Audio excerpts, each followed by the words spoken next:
All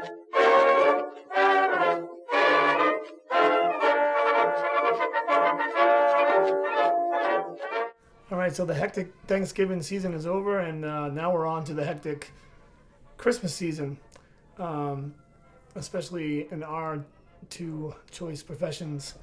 But none of that matters because today is December 5th, and as many of you know, and by the time this comes out, we'll already know, Rise of the Resistance has opened at Hollywood Studios,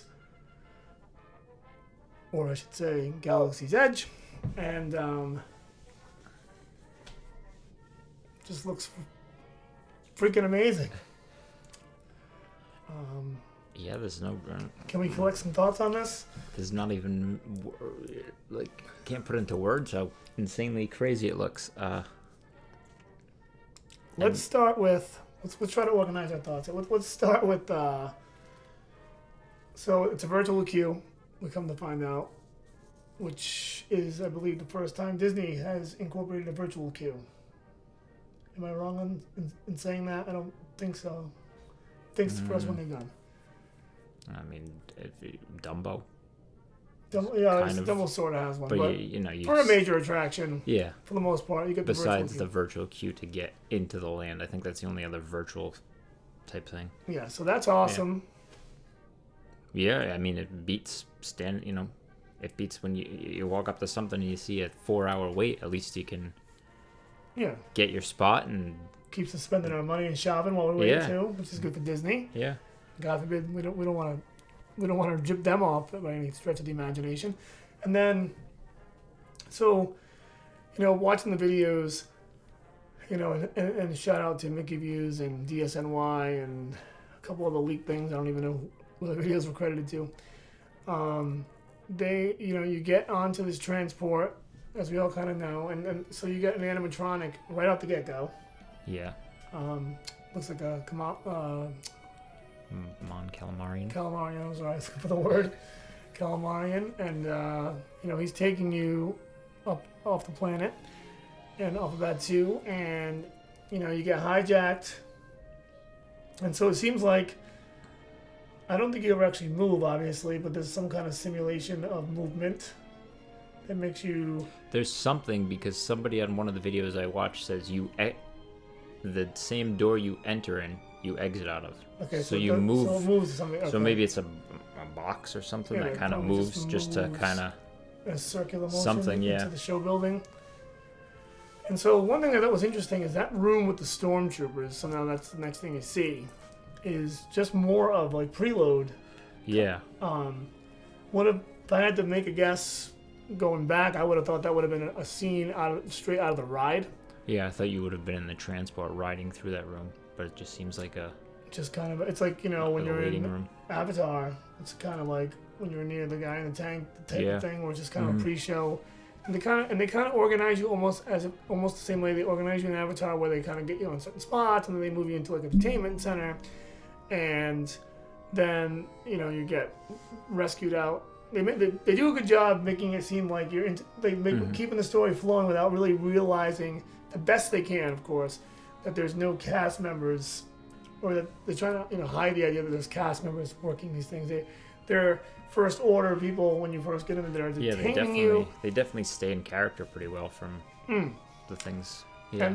And then the whole bust out idea is kind of cool, where there's the resistance, cutting you out on the other side into your escape vehicle, which is a hijacked resistance vehicle. The hijacked first order vehicle with a first order droid, steering you through this Star Destroyer, and I mean, we haven't ridden it yet. No, we've watched it. If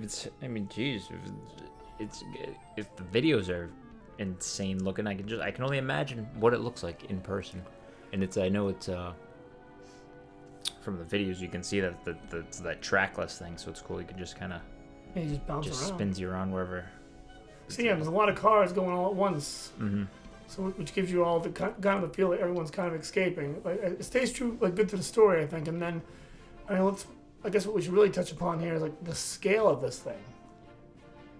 can you think of anything in Disney right now you walk into indoor dark ride wise that has a scale of like that Stormtrooper room, for example? No, the only thing I can think of is that first when you come down the hill in Pirates and you see the boat and you're kind of, I mean, it's not as big, but it's like that. Pretty big. It's a pretty big room, but that's the only. It's a good example. Thing I can think of.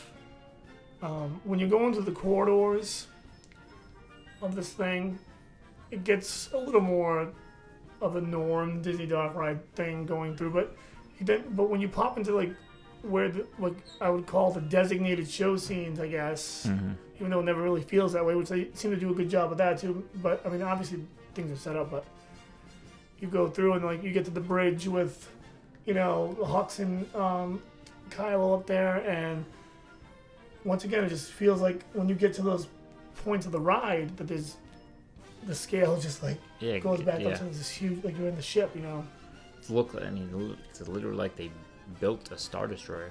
Yeah. Just it's the size of everything, just the scope of, the detail.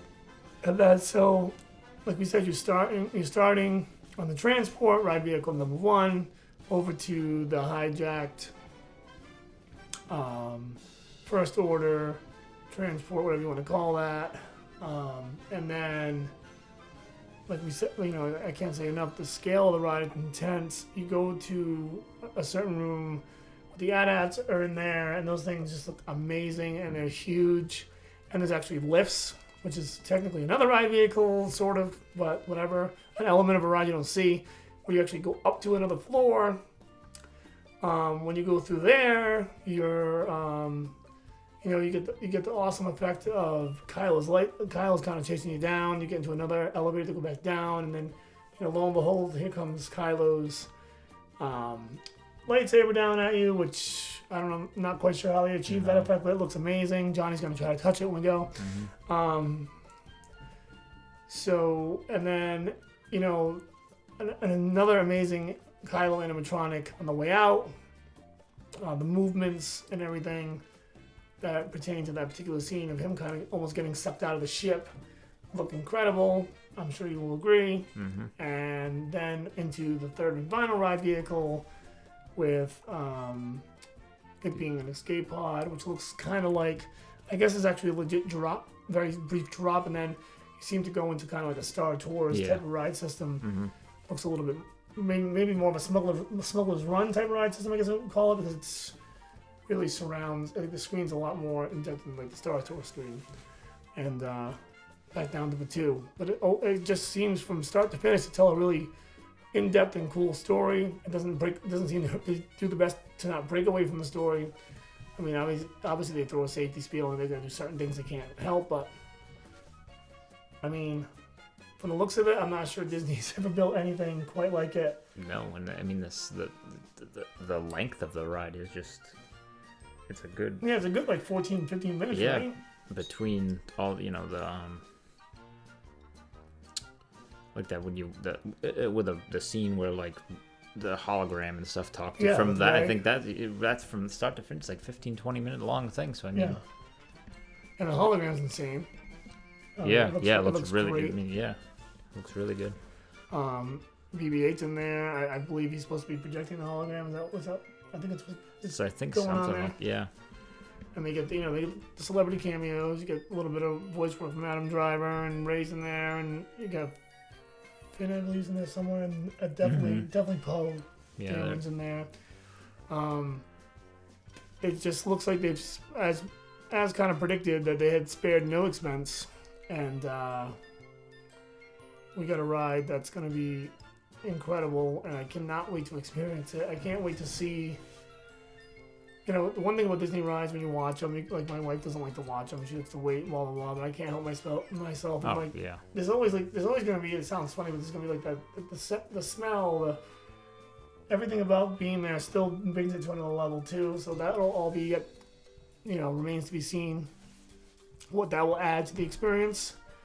Is there heat when the blasters are going off? Like all those little things they do. Yeah, I mean,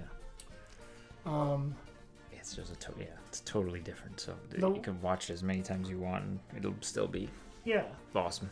And we just watched it before we started because I just wanted to go over it really briefly. And I guess the one thing I would say, like maybe like towards the negative, I was saying this to Johnny before we started, was like that Stormtrooper room is insanely impressive, but the Stormtroopers don't have much movement at all. And I wonder about what's up with that. I thought those were going to be animatronic. I mean, I'm not expecting them to like get on their knees and start shooting and things, but Yeah, they don't seem to even be moving their heads or anything. Even so like just move like just nitpicking, like but, the Hall of Presidents guy, like just kind of just being there. motion, standing there. But I mean, I guess whatever. It still looks yeah, it still looks insanely impressive. But I think I gotta put something in there for criticism, and that's all I can really seem to come up with from what I've seen there.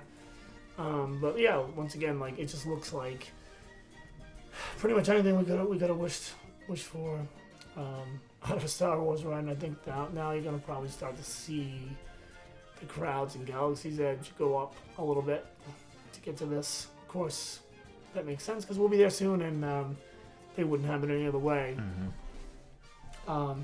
But yeah, awesome, exciting. Couple other things I was talking to Johnny about via text, little things, but so not as major news, but Mickey and Minnie's Runaway Railway has a opening date now. I, for one, have been like feel like this might be a sleeper attraction. You know what I mean? Like I think this is gonna be.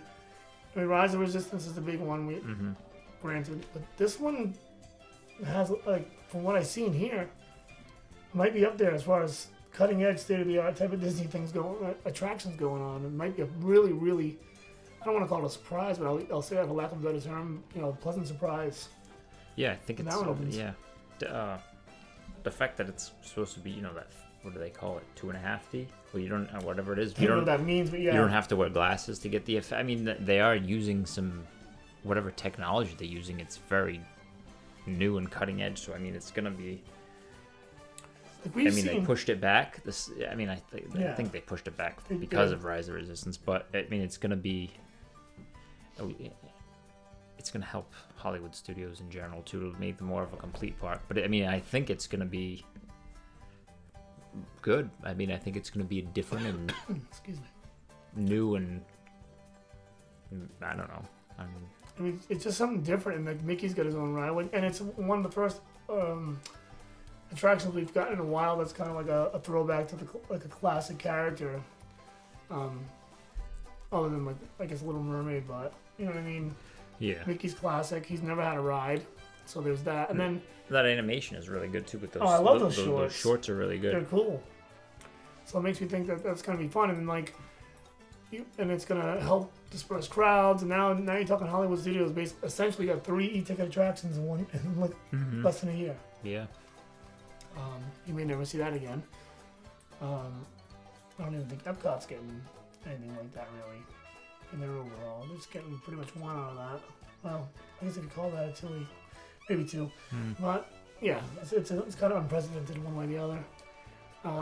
And when you watch the videos, kind of what they show you, which isn't a whole lot of Mickey and Minnie's, it looks really neat. I'm just wondering how immersive it's going to be. Like with the whole idea, like you drive into the room, it looks like everything kind of flips around to bring you into different environments. It's supposed to be really convincing. I don't know if you're going to get like that 3D effect without glasses that I've seen other things use. Yeah. If that's what's going on, or like things are gonna come out of the screen, like practical things are gonna come out of the screen, like in a believable way. I think it's just gonna be kind of a mixture of everything, just to confuse your mind into thinking that you're in a cartoon. Yeah, and that you're seeing things a way you're not supposed to be seeing things. I don't know. Because I heard a rumor that you're gonna like hang over a waterfall at some point in this ride, and it's supposed to be like really convincing. But I'm not sure what to compare it to. The idea of it, like if you go on that Kong ride in Universal with the 360-degree 3D screen, maybe something like that. Although I'm hoping it's better because I'm not really a big fan of that particular attraction. Although some people like it. But yeah, it's good to get a date for that now. Now you know that before summer hits, you're gonna have all that. You're gonna have all 3. I mean, that park's gonna be the place to be. Yeah, I mean, yeah, because. Yeah. because we're planning on going in June, end of June, July, wherever. So it's nice to see all this stuff coming together for that time we'll be down there. Totally agree. And the other good thing about that park in particular is that it didn't have a lot, but most of what it does have is e-tickets. So now you add 3 e-tickets, you get Rock and Roller Coaster, now you're talking like 5 e-tickets. Yeah. Slinky Dog, I guess, is technically an e-ticket. Yeah, so hopefully it'll disperse. And then lessen some of the wait times on some of those other things. Should be good. Because then, God forbid, you could pick 2 of those rides as a fast pass. Everything's going to be on that high level, so. Yeah. And I think that this ride's now going to give Galaxy's Edge its.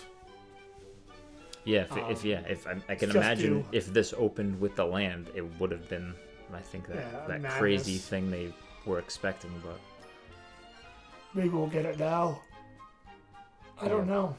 I mean, it's tough to believe that it's not going to be insanely popular. Star Wars is Star Wars. Yeah, I mean, I guess the way the way the land opened, you could tell within the first week of how it went. So I don't know, just have to keep an eye on the Disney World app and. Oh, I already started. And just see how it goes each day.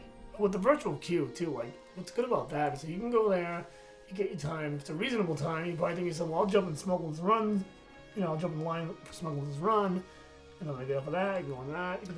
You could probably do a lot. Even if you get a far enough out boarding pass, you could jump the Skyliner and go to Epcot if you want, and you just keep an eye on when your thing comes and shoot back over. I mean, and you probably will get some of that when you have hours to kill before you got to get there.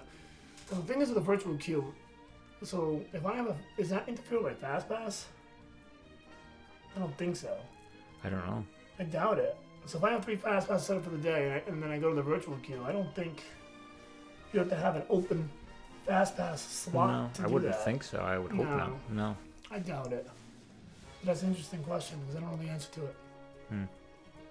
But anyway, so I mean, with all that kind of, that being open and the announcement there, it's kind of like now you're really starting to see Hollywood Studios take shape, which is nice. With the Skyliner going there too, it's just going to be a great park. Maybe the best one on property for an older crowd, which I think is what they're kind of going for. It's almost like they're putting their own mini little Universal in there.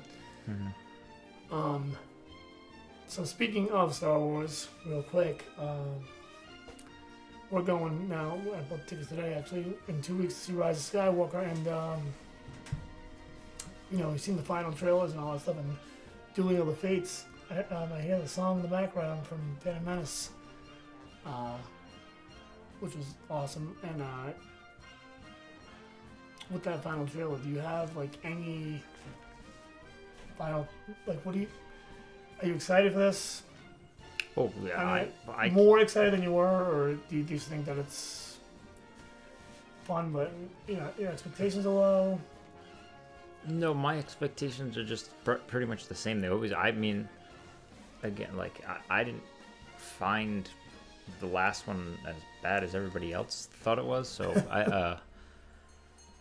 and it's tough with me. It's tough to make me not like a Star Wars movie. I mean, you can say what you want about the original, the episodes 1, 2, and 3, but I mean, I'll watch them every couple years to watch them. But and especially now with the Mandalorian out, that puts me right back in the Star Wars world. So now it's it's just I don't even. It doesn't even seem like it's only a couple weeks away. And then you have questions of, is something from The Mandalorian gonna tie into this movie? I mean, I know it's well before the movie, but is something gonna tie in somewhere, and then it'll affect the Mandalorian show? I don't know. But I mean, I think so. But tune into the Mandalorian show for that. I'm very curious of how they're bringing Palpatine back. It's all this, they've given you these little hints of things. It's just I want to see it all. I mean, they have to go big because it's the last one of the Skywalker saga. So I mean, I'm not going to go in with way far out expectations, but I think I'm just going in with should be a good movie. My prediction is we're going to find out who Rey's parents are, because I don't think that's done. Which I hope is a thing. Yeah, because I think that was just a throwaway line. What Kylo had said to her in the last one. I hope that's a thing. Because, I mean, you just built it up too much in the first movie to kind of throw it away. So that's why I believe that is going to be there. I think ultimately Rey and Kylo will join forces against Palpatine. Because bringing Palpatine in only leads me to believe that now you got a common enemy, and that's like the only way to like really unite them would have been to have a common enemy, which was the concern when Snoke died, at least for me and a lot of Star Wars fans, where we're like, well, Snoke's dead, and he's just not really a thing. Like, where is this going to go? Mm-hmm. Enter Palpatine again. Not gonna complain though, because who doesn't love Emperor Palpatine? And so it just leads me to believe that Rey and Kylo are gonna battle their demons, and maybe we even get a little, Kylo towards the light, Rey towards the dark, and blah blah blah. But I think it'll lead for an interesting story. Although I am concerned a little bit about the 2.5 hours they only have to tell it, because, like you said, you're bringing Palpatine on the scene, and you got to explain all that. And it's going to be rather quickly.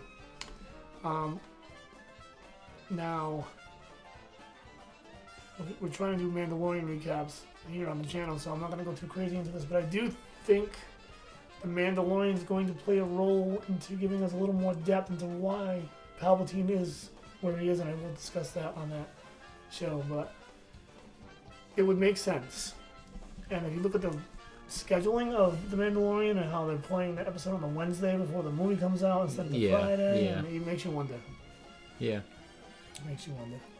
Yeah, because, they try to say, well, we don't want to put it out the same day as the movie, but I think something is up with the Wednesday thing, too. Yeah, for sure.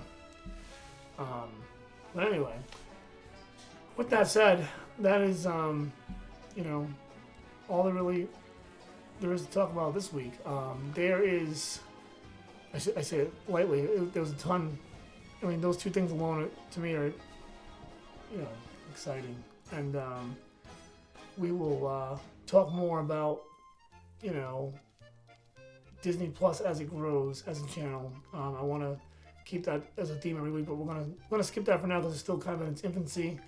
Although, briefly, I will say that since the last time we spoke, I'm still very impressed with everything that's coming in. Yeah. They added the continue watching. Yes, I was happy with that. I did see that. So they're listening. Yeah. Specifically to, I think, Johnny. I don't think that anybody else made that. I think that's where they got that. Mm-hmm. Definitely. So that was good. So now I got my a little bit of fix on the WAN. Johnny now has his fix on Disney Plus. Perfect. All we need now is an Endor roller coaster, maybe in Star Wars Galaxy's Edge, something like that. Though we're not going to get that because they're only thinking it's one planet. But anyway, all right. So same spiel. Quick Diz Takes on Twitter. Johnny Castano on Twitter, even though Johnny's activity is still very minimal. I always promote you people to bug him, but you don't seem to. And also, like and share the videos, and please, if you're listening, because we seem to be having a decent listenership on iTunes, from what I can see now in my stats, it's growing. So, the reviews and the reviews, the 1 to 5 star reviews, and also the comments are much appreciated and helps grow the podcast. So, if you keep that up coming, that would be amazing. And also, starting this week, keep an eye out. We're going to do a very short little mini podcast on The Mandalorian going forward here, too, because everyone seems to love it, and we definitely do. And the world is crazy about Baby Yoda. So, definitely keep an eye out for that, and it'll be on the channel, and we'll also be on our podcast channel on all the major platforms there, too, as well. So, keep an eye out for that. But with that said, we will see you next week, and have a magical rest of your week.